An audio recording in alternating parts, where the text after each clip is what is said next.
देखना चाहती थी।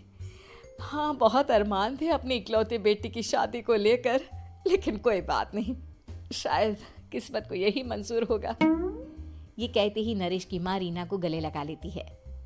रीना बेटिया, मेरा बेटा ना थोड़ा नादान है, पर तुम काफी समझदार लगती हो और मैं जानती हूँ कि तुम इसका बहुत अच्छे से ध्यान रखोगी।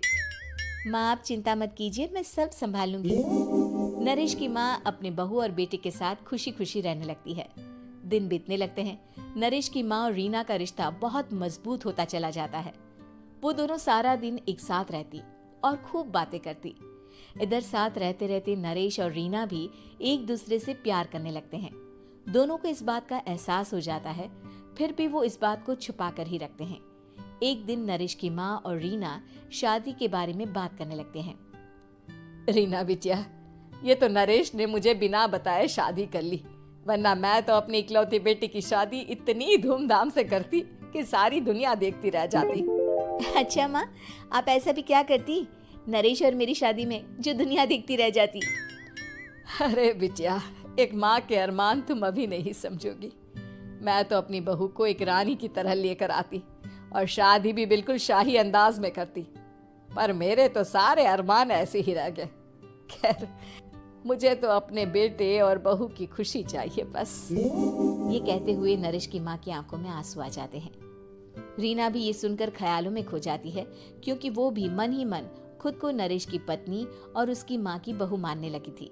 शाम को जब नरेश ऑफिस से घर आता है तो रीना खुद को रोक नहीं पाती और नरेश के सामने उसकी माँ को अपने और नरेश के रिश्ते का सारा सच बता देती है। रीना की बात सुनकर नरेश की माँ दोनों से बहुत नाराज हो जाती है और घर वापस जाने की बात करने लगती है। तुम दोनों ने मुझसे सच छुपाकर बहुत ठेस पहुंचाई है मुझे। अब तुम लोगों के साथ नहीं रहना चाहती मैं, कल ही वापस चली जाऊंगी अपने घर। माँ, मुझे माफ कर दो, ये सब मैंने रीना के कहने पर ही किया है, वरना मैं भी आपको कभी ठेस पहुंचाने के बारे में सोच भी नहीं सकता। हाँ माँ, हमने ये सिर्फ आपका दिल रखने के लिए किया, प्लीज हम दोनों को माफ कर दीजिए। तुम दोनों ने मेरे अरमानों के साथ खिलवाड़ किया है और वैसे भी मुझे अपने बेटे के लिए एक अच्छी लड़की ढूंढनी है, इसलिए मेरा यहाँ से जाना ही बेहतर होगा।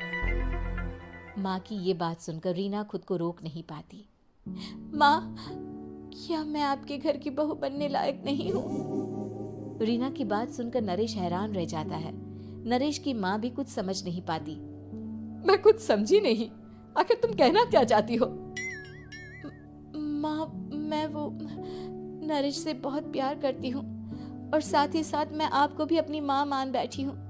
आज जब आपकी बातें सुनी तो खुद को रोक नहीं पाई, इसलिए सारा सच आपको बता दिया। रीना की बात सुनकर नरेश की माँ की आंखों में आंसू आ जाते हैं और वो अपने बेटे नरेश और रीना को गले लगा लेती है।